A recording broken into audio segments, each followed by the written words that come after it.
So I just watched you for, I think that you were going 5 minutes at a time. You would start on a bag on the floor of the octagon, throwing elbows and ground and pound. You would jump up, and a guy was standing there waiting for you to spar on clinch and takedowns and more ground and pound. And then as soon as you'd stand up for that, Joey Rodriguez was standing there with the mitts and gloves waiting for you to throw hands at him in different combinations.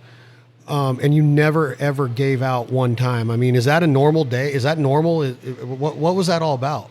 So, yeah, those are just more fight-specific drills that we do as we get closer to the fight. I'm 3 weeks, just under 4 weeks out of my fight June 9th in Chicago. And so we try to gear up and, peak at the right time. Obviously, we try to peak on fight night. So we do these fight-specific drills and training, sessions to just get you ready for that night. So, yeah, those are kind of like, I guess some people call them simulations, things that are just what we've been training all camp and what's going to, what you're going to see on fight night. So. And are you in fight shape right now, 4 weeks out? Are you ready to rock right now? I can fight right now. You can fight right now. I can fight this morning. I can fight tonight, man. If they, if they want to put the gloves on, if that, my opponent wants to come on and do it tonight, let's do it tonight. But you don't plan on going 5 rounds no matter what? Man, I ain't gonna let him go 5 rounds. Who is it? I'm fighting Bobby Green. Bobby Green. What's his specialty? Getting beat up on June 9th. Yeah, I love it. So I like what I hear because you're fighting in your home city, your hometown crowd. I mean, this is Chicago, Illinois. Sweet home Chicago, man. And Windy City of broad shoulders. And is it going to be as powerful as I picture it right now with family and friends, or what's the deal? Times 10. Is it really? Yeah, they're calling it the biggest card of the year. It's almost sold out. I was talking to my buddy that runs the box office there, and he said there's only a couple hundred tickets left, and this place holds 22,000+. It's the house that Michael Jordan built, Air Jordan, the dynasty, Chicago Bulls from the 90s, 6 championships. The dynasty of the Chicago Blackhawks, they won 3 titles in 6 years, So they call it the Madhouse on Madison because it's on Madison Street, and this place is going to live up to every bit of the word Madhouse. It's going to be absolutely insane. Family and friends that live in Illinois, in the Midwest, that are coming from all over the country. I have family in California. I have family out west, down south that are coming up from Louisiana, family out east. So we have a pretty big crowd that's coming in, and we're going to put on a show for them. And when you start talking about dynasties, your fight career kind of has evolved even more now that you've made the move to Team Alpha Male. How long ago did you make the move to Team Alpha Male? I'd say it was 2018 now, about 3 years ago. I think I came out here in probably 2015 or right at the end of maybe 2014, something like that. So, yeah, we've been here for about 3 years, and it was just a very smooth transition.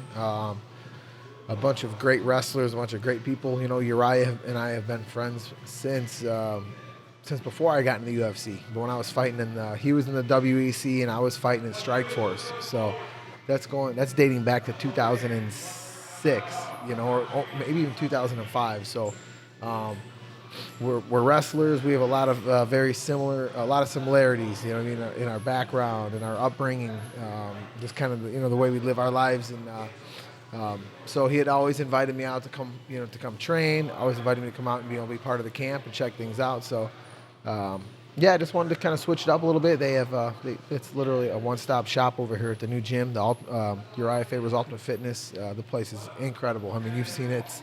It's state-of-the-art. It's a world-class facility. You got all of the the member stuff and all the gym machines you got on the one side of the gym. You got yoga, hot yoga. You got daycare, childcare. You got the pro shop. You got the California Cafe here. You could you could sit and eat, take a nap. There's couches everywhere. There's really, and then obviously we have the pro team. We train every day in the morning, and there's literally everything you need here. We got massage therapists. We got doctors on hand.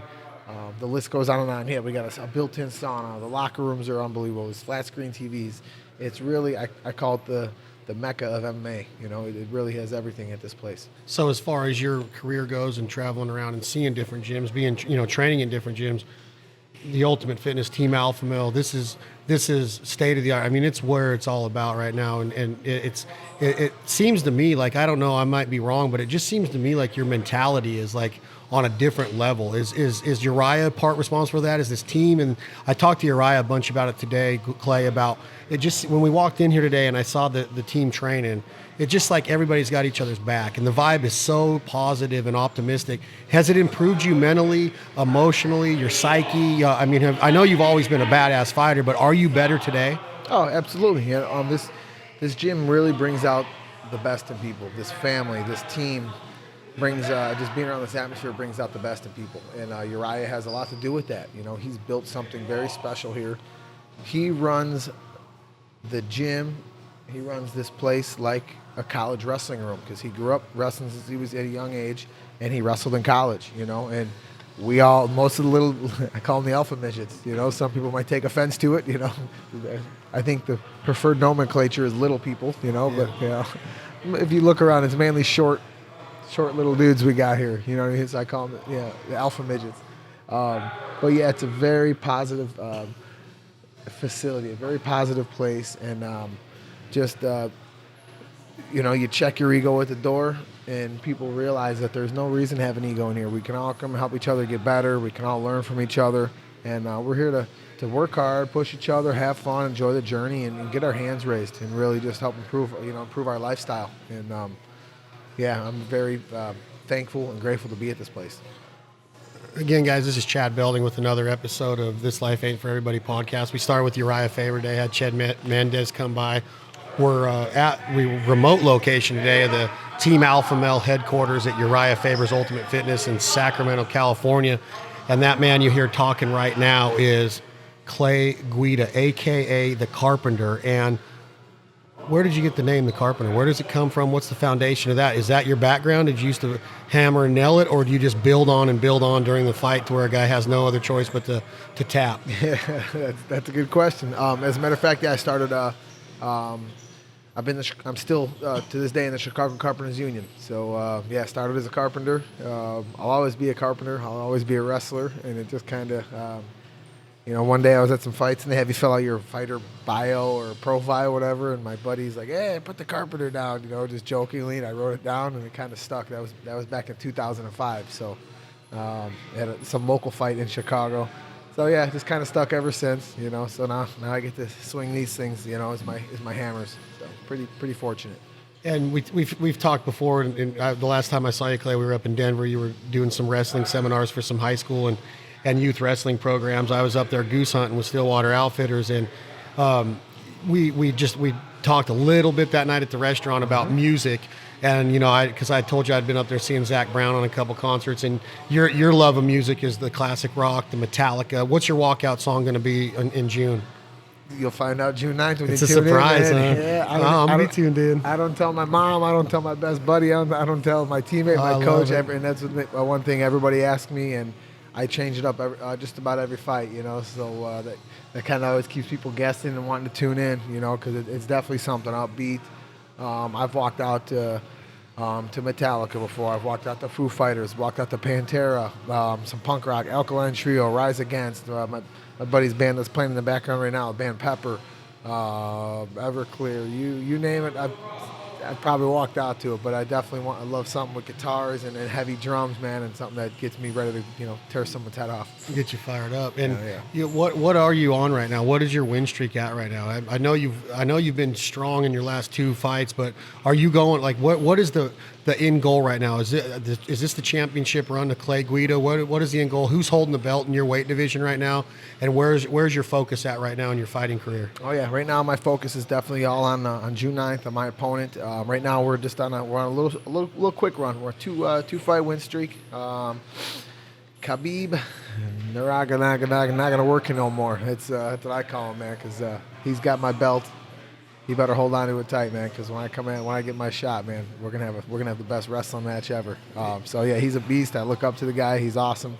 But yeah, he is the champion right now at 155. I think he just won the belt a couple of weeks ago with that whole big crazy melee out there in New York. So But yeah, we got a lot of time left in us. I feel like I'm still learning every day at this gym, and the best Clay Guida is yet to come. I love hearing that. And you have a lifestyle that you have the focus, the discipline, the dedication to this, and seeing you train today.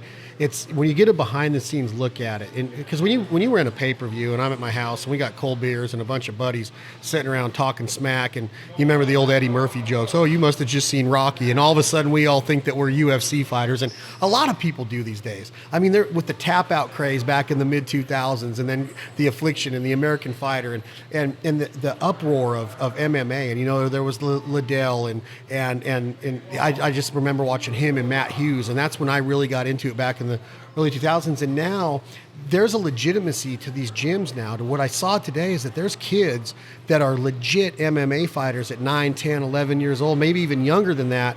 And do you wish that you would have had that foundation earlier? Or, I mean, your foundation's wrestling, but do you feel like you're behind the times because there's these guys that are in their early 20s and mid 20s right now? They've been fighting MMA for 10, 12 years, it seems now, by the time they even get to their early 20s. Do you feel like you're behind the gun, and you got to get it done now, or what is your thought on that?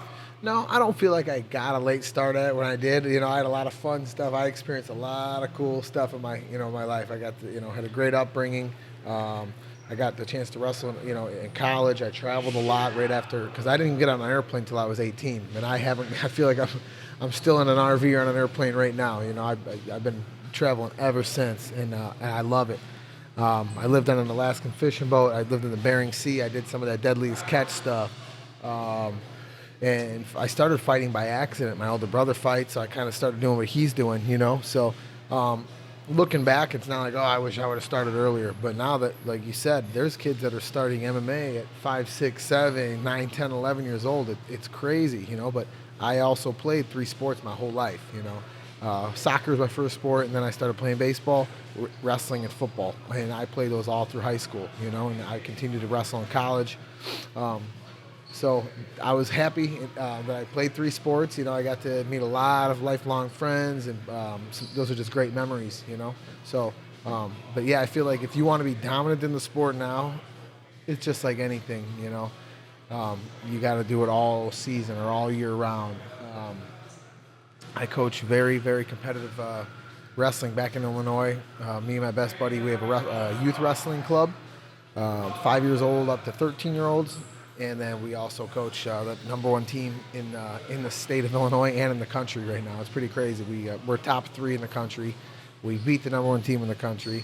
We had 7 state finalists this year downstate in Illinois, and we had 4 state champions. So, and we won the team state championship again. It was our 13th team title in the school history. So these kids wrestle all year round. We have national champion kids, 2 styles, and freestyle, Greco.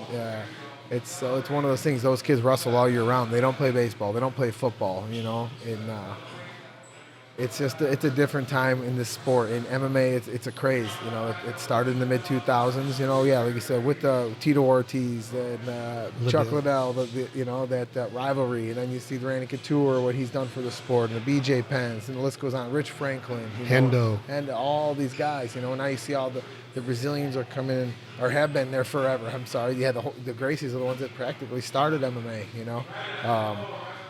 GSP, one of the greatest ever. It was awesome to see him come back. You saw Brock Lesnar come over from being a collegiate wrestler to trying out for the NFL to being a professional wrestler in the WWE or WWF, and then coming over, and now he's back in wrestling, and Ronda Rousey and Conor McGregor. So it's the most popular it's ever been. So if kids have dreams to be a mixed martial arts champion, yeah, there's places to go. I mean, you drive a few miles, you're going to go by a couple MMA gyms or jiu-jitsu schools or whatever you want, It's the access to it, and like what Urijah was talking about in practice is that there's no excuse. If you want to fight, you can go find a fight. You can find a trainer, you can find a coach. Do you think that if you're approached by a father and he walks up to Clay Guida, he knows you got all the experience in the world, and he says, my son's 6 or 7, and I think he's got some skills. I want to see if he can get into this fight game. What's the base? Is wrestling the base? Is that the basis of everything to be a successful MMA fighter? I'm very biased because I started wrestling at the ripe old age of 6 years old. You know what I mean? So I think it's the toughest sport. It takes the most dedication. It takes the hardest workers, the toughest mindset. Kids that are willing to get thrown down 100 times and get up 101 times. You know what I mean? So I believe that you see most of the successful MMA fighters. Maybe they weren't wrestlers, but they've learned wrestling and they can either stop a takedown so they can be they can do their striking, or they're very dominant wrestlers so they can get it to the ground, or they're good wrestlers and they don't have to wrestle anymore. They can just keep it on the feet and strike and win, or they can take the guy down and choke him out. So I still believe that wrestling is the foundation. I believe it's the strongest discipline for mixed martial arts. And who is your inspiration as far as fighters go? Like, I always wonder, like, do you go home and break down tape like a baseball hitter would? Like, he's like, I know I'm facing this pitcher tomorrow. Like, do you go and watch somebody like Liddell throw a hand, or the H-bomb by Hendo, or do you go and watch a certain wrestler? Like GSP had a good wrestling base. He had a pretty good wrestling base. Matt Hughes had a good wrestling base. Hendo had a hell of a wrestling base. Do you watch these guys to see how they can control the fight with the takedown, and how you develop a better ground and pound game or a better clinch game? Do you look to anybody for that? Has there been an inspirational fighter in your game? Yeah, absolutely. One Mr. The Natural, Mr. Randy Couture, one of my heroes, one of the greatest ever. He put wrestling on the map. He put mixed martial arts on the map. Coach. He was a champion who didn't have the greatest record, but almost every single one of his fights was 15 minutes. It was a title fight. It was 5 rounds. You know what I mean? This guy he was no spring chicken. He didn't start mixed martial arts till he was 37. I'm 36. I'll be 37 in December. This guy, don't get me wrong, he was wrestling competitively. He was an Olympic alternate a couple times. He was a world team member a few times. He was competing and wrestling all over the world, but he got a late start in mixed martial arts, and he made a very good career, off of putting guys in bad positions, putting them on the fence, taking them to the ground, dragging them into that deep water, and holding them down and smothering them and ground and pounding them and raking them across the cage and shoving their face into the canvas. So yeah, I loved watching his fights. I still watch a lot of his stuff because him and I have very similar styles. Not pretty. Pretty ugly, we get the guy to the fence, put our head in their chin, throw some elbows, throw some knees. Sometimes he'll get a big slam, bounce the guy in his head, elbow him. But we've both made a career off of just taking guys, outworking them over and over and putting them on their back and not letting them get up. Either they're going to quit or you're going to grind out a 3-round decision, and this guy's going to get up real slow, and he's going to be sore for not a day, not 2 days. This guy's going to be sore for a week, So Randy's one of my heroes. Matt Hughes, two of the greatest fighters, I think, in the heavyweights in the rivalry, John Jones and Daniel Cormier. I love both of those guys, My very favorite fighter of all time, Fedor Emelianenko. Really? Yeah, just because that guy is he's so unassuming. For those of you that aren't mixed martial arts fans, his nickname is the Last Emperor, which to me is pretty badass. Yeah. He is a Russian, Fedor Emelianenko. He looks like he just ate not a dozen donuts in the back locker room. Looks like he ate 2 cases of donuts. And just would work people. And he comes out with zero expression on his face. You would think he's at a museum. He just kind of looks around. They shout his name, over the loudspeaker. He puts his hand up. He goes out there. He's got a belly on him, a pretty good sized one. He's got a keg, it looks like, for a stomach. No muscle tone whatsoever. And he just comes out and he does his little skip. And then he just jumps into these overhands and uppercuts and just starts swinging punches. Sometimes he gets cut. Sometimes he gets thrown around. Most of the fights he's usually losing, and he somehow comes out and either submits a guy or breaks their arm or knocks him out, or then leaves the dude half dead on the cage or on the ring, and then he gets up. Sometimes you'll see a little smirk, kind of one of these Like this guy fights with zero emotion, and then he raises his hand, he goes back and he hangs out with his family. Like that's what I love about him, is that he's so mystical. He fights these, when he was in Pride, he would fight these crazy huge giants, you know. He fought this Brazilian guy that was like 7'3". He fought a sumo wrestler or whatever. The guy was 600 pounds. He fought the best Brazilian guys. He fought the best heavyweights, the best strikers, the best wrestlers, and he beat them all. You know, so there was just something magical about how he won, how he carried himself, how he represented the sport and his country, and that's why, Fedor, the Last Emperor, you know, he's my favorite fighter, and there's such a long list. Half the guys here, you know, half my teammates, you know, Faber, Joseph Benavidez, Chad. I mean, these guys they're all my favorites. They're so technical, they're so tough, and the wrestlers. So I tend to favor wrestlers more than the rest. Has anybody ever told you that you're very articulate? Have you? I mean, like, you know, like you just use the word like unassuming with Fedor, but like you look at somebody like Clay Guida and he looks like a partier. I mean, his hair, the way you celebrate, the way you go out in the ring. You said it's not the prettiest thing sometimes, you know, like. But like when you listen to you talk, like your education isn't. Am I wrong here? Like it's hard to believe I only got a semester of junior college under my belt. You know? Yeah, no, he's always brought so much excitement into the ring. That's what every time I watch you. That's the thing. Is like I know it's going to be a good fight. I mean, I know that you might not win, but you're always putting everything into it. You can see the passion, you can see the excitement, the love for the sport, but you always make it exciting to watch every single time. So I thought meeting you today, I thought it was going to just be a guy like kicking and screaming and just being nuts. You know? But isn't it? It's like surreal to me. Like I'm sitting here going like, this dude is like he's using words like. I'm like, it's freaking very, very like you're not interesting, but it's like it's very impressive, is what it is to me. But anyway, it's neither here nor there, Guida. I'm just saying that because, again, I would not assume that that's what you get for assuming things. Is like, is this guy as crazy as he comes off because of the hair, because of the mentality, because of it? But again, it just shows you that whole deal, this life ain't for everybody, is that you could easily say Guida's just some punk ass, and you're not. Like that's what I love about this game, is that Urijah sat here and with his resume, and Mendez is one of the baddest asses in the UFC in my opinion. And you guys it's just cool that you guys would sit down with us, and I appreciate that. And I think that what the mentality that this gym is giving is kind of it's given me like really cool like vibe today to like want to go and get better. Me and Matt always talk about making a better version of yourself, and what is the next level of the game for you? What is there a better version of yourself? Are you consistently working towards greatness, or what drives you? Because you say that Fedor walks out and he's kind of looking like he's in a museum.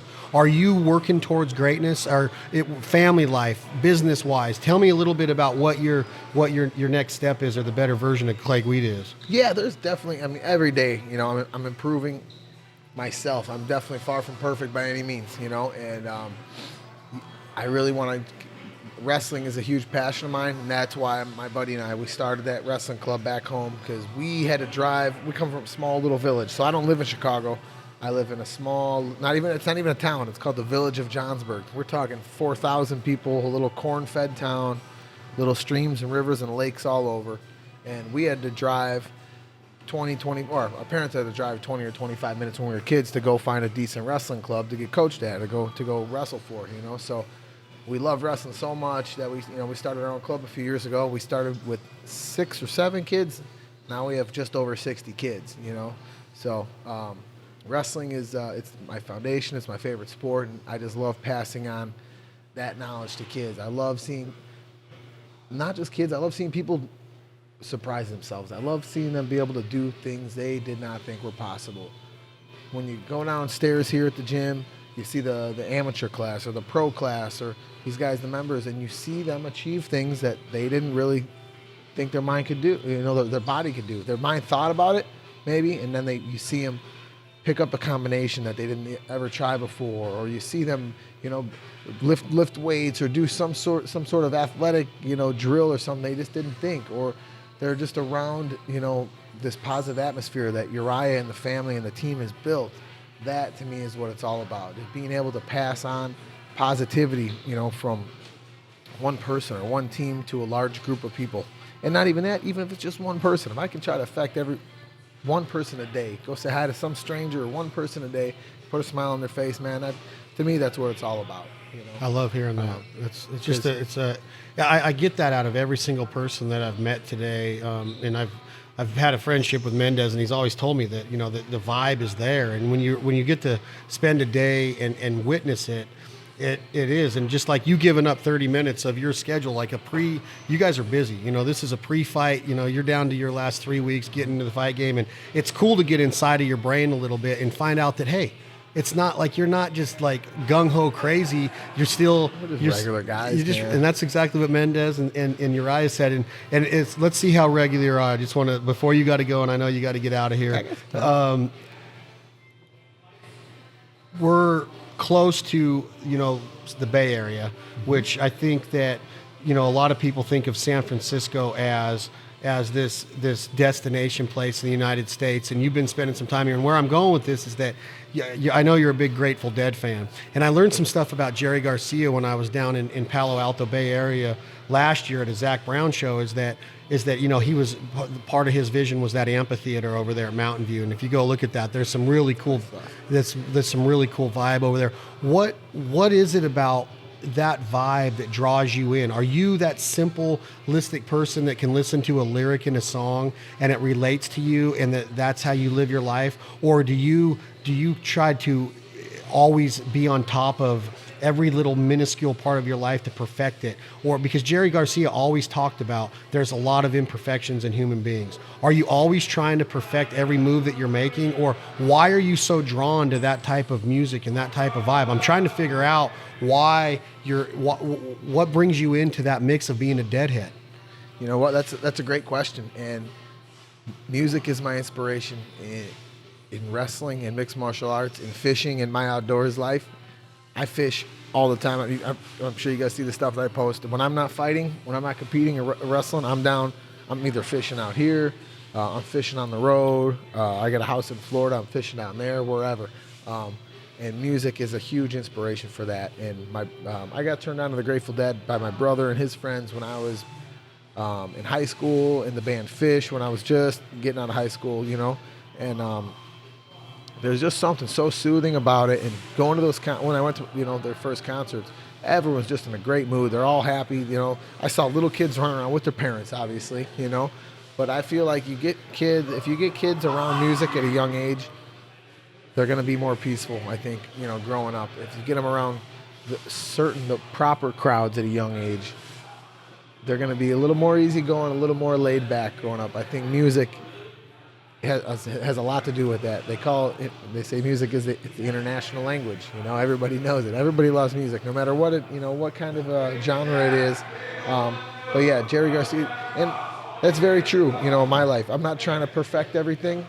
I'm trying to get a little bit better every day, 1% better every day at something in my life, and I'm trying to pass it on to others around me. You know, and to hear somebody that is like, for example, the stage that you're getting ready to be on in front of 22,000 fans, watching you know, perform your art in the octagon.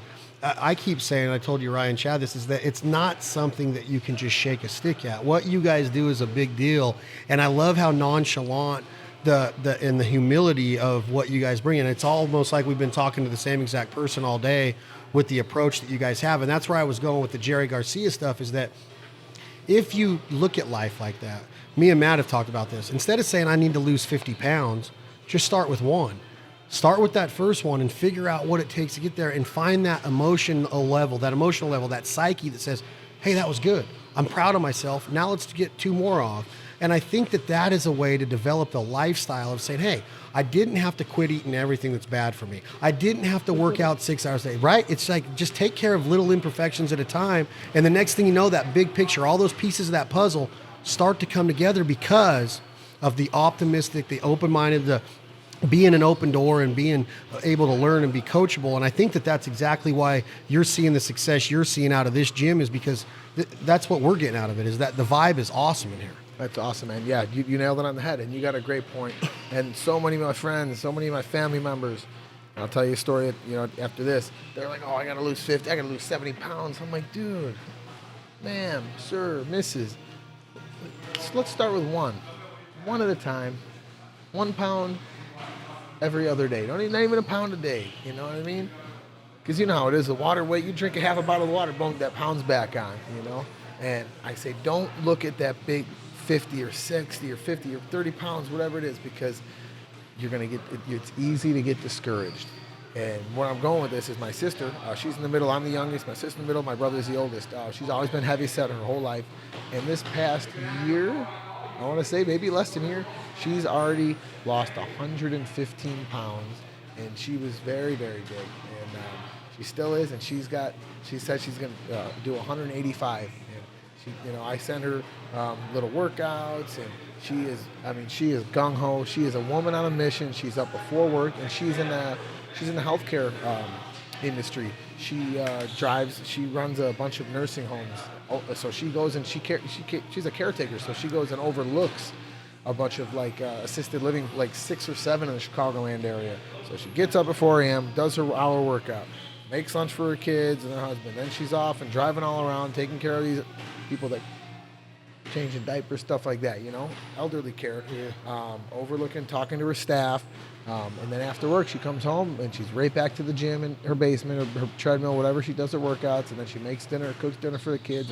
And she has never been happier. And she's absolutely beautiful. She's lost so much weight, and she's just so motivated. You can see it now. I can hear it in her voice, And I kept reminding her, 1 pound at a time, not 20.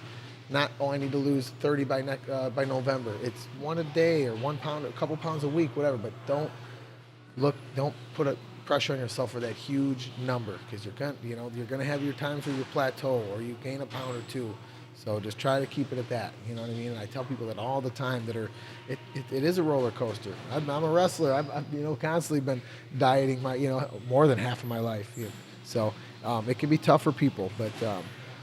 The maintaining is the hard part. The losing it is really hard, but keeping it off and being positive and having fun with it, that's what I really want people to see in the struggle, because it's tough. There's so many. Obesity is a huge thing in the United States. But I just want to say I'm super happy for her. And 115 plus as of like a week or so ago, she was at 115. She said she's going for 185, and she looks great. And what's her name? Kermaline's her full name. Kermaline. Yeah, she's awesome. Kermaline, congratulations. Italiano family? Guida? My ancestors are from Italy, but we're USA all day, man. So that's your training regimen. The amount of carbohydrate intake in an Italian family is no joke, right? Yeah. It's pasta on top of more spaghetti and more lasagna and more mastacholi, man. It's crazy. And when Mama Guida cooks, it's not for 4 people. It's for 40 people. It's insane. There'll be leftovers forever. So it's a good time. One of the things that I stress in life, Guida, is I don't like to. Sometimes I seem like when I listen to myself talk, and like Mendez made a comment today about you're good at talking, and I don't like when people have a certain amount of celebrity and they think that they can use that as a soapbox to get up and tell me how to be, and that's what I see is that the credentials that you guys have.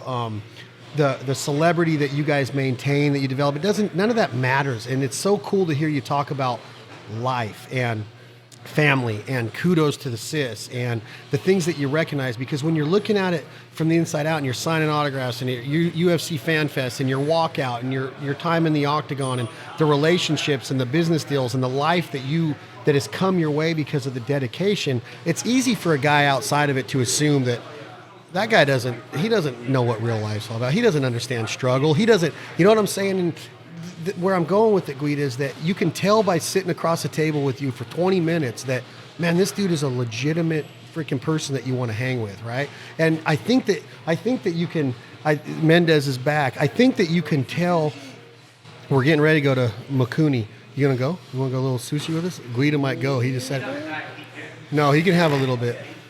We just talked about diet, but where I'm going with that is that think about the way you could be, what you've achieved in the fight game, the way that Mendez could be.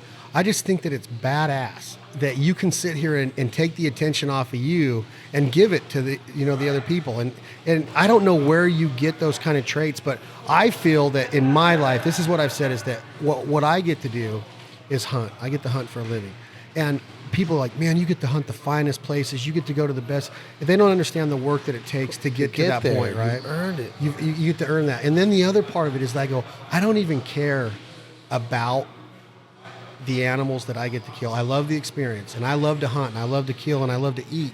But that's not what does it. It's times like this that I realize, like, man, because I was nice to Guida, and because I showed interest in Guida, and because Guida showed interest in me, these different walks of life come together, and we establish a friendship that quick to where you can literally like know that you would be there for me and I would be there for you. Not to sound tackier, but that's the way that my lifestyle is built around, is that all these good people come into, and that's what means everything to me. It's not about being called a UFC champion is badass, but there's a lot of people that have had unbelievable careers in different forms of life in their professions that were never champions that still had a fulfilled life.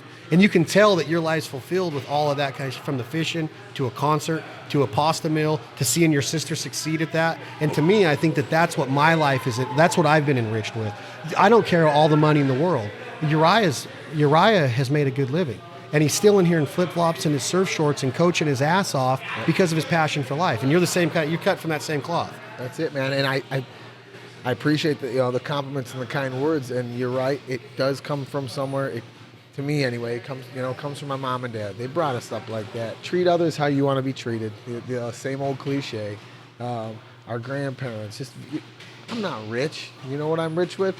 I'm wealthy with love in our family and support and friends and family and fans. I mean, it's really cool, and I'm thankful every day. I wake up, I'm like, when I was swinging a hammer, I was thankful I got to go do that, because we kind of get to fulfill the American dream, and that we get to put a roof over people's heads. You know what I mean? Whatever we're taught when we're kids. Go to school, do good in school. You go to college. You get a house, you get a car, you get a house. You get the wife and kid and the white picket, the white picket fence. Carpenters, we get to build that house, that stable home, that roof over people's head. You know what I mean? So I'm thankful for that. But I knew I was meant to do something more. You know what I mean? I loved wrestling. I wasn't very good at it, man, but I knew I wanted to do something more.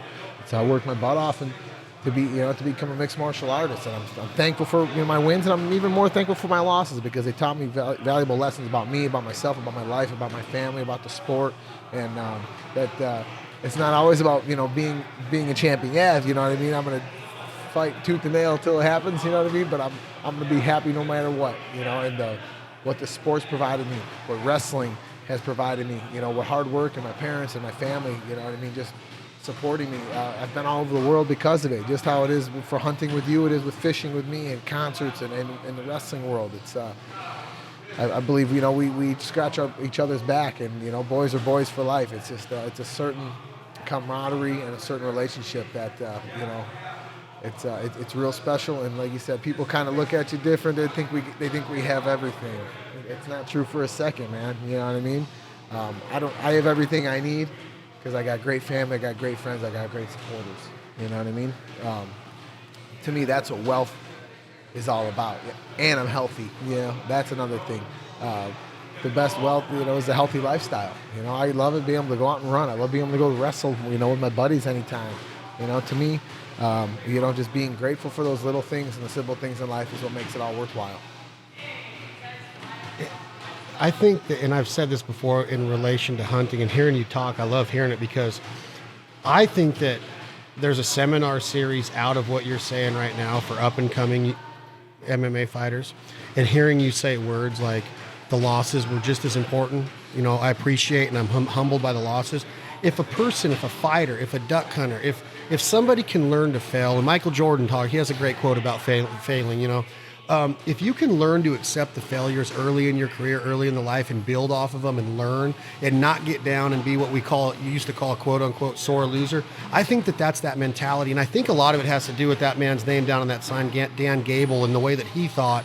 And I'm very motivated by wrestlers. I wasn't a wrestler, but I tell everybody that I get in front of that I wish I would have wrestled, because I learned at an early age playing baseball, the wrestling mentality, and I applied the wrestling mentality to other sports. In my baseball and everything I do in business and in life, I apply that wrestling mentality. And there is such thing as a wrestling and a mentality that you guys have. And I truly think that what you're saying right there needs to be known. I think that if you can become humbled by the losses, even more humbled by the wins, and vice versa, then that's what having a career in this sport is all about. And seeing that end goal every day, seeing that end goal that I'm going to train so hard, I'm going to train, I'm going to win, I'm going to win, I'm going to win. Yeah, you do want to win. I'm not saying that we don't want to have our hands raised, but you don't want to pass up that old man on the street and not say hi or help him out when he needs it. You don't want to see a veteran that fights for our freedoms and not tell him how thankful we are and blessed that they went and did that. And I think that as a man, in the way that I want to raise my daughter and see my nephew raised by my brother, and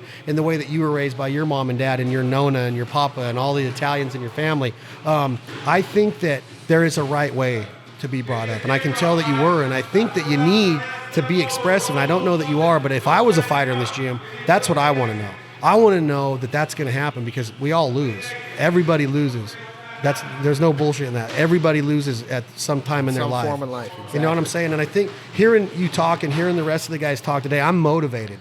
And I think that more people need to understand that that's what you guys are about. It's not about the victories or being called a UFC or an MMA champion. You guys have a lot of substance, man. And I treasure what I have in life. And now hearing you talk, it makes me want to go out and, not that you have a better life than me. I'm not saying that. And I don't have a better life than you, but I want to go out and kick some ass. And I think that's what the point that you get across, I think, and Matt would agree with this, is that you can help some people make a better version of themselves every day. And just because we don't come from the same background, I know that we can go on a fishing trip right now and toast a beer after your victory next month, and we already got a ton in common. Does that make sense to you? Absolutely. It's that mentality, right? 110%, man. No doubt about it.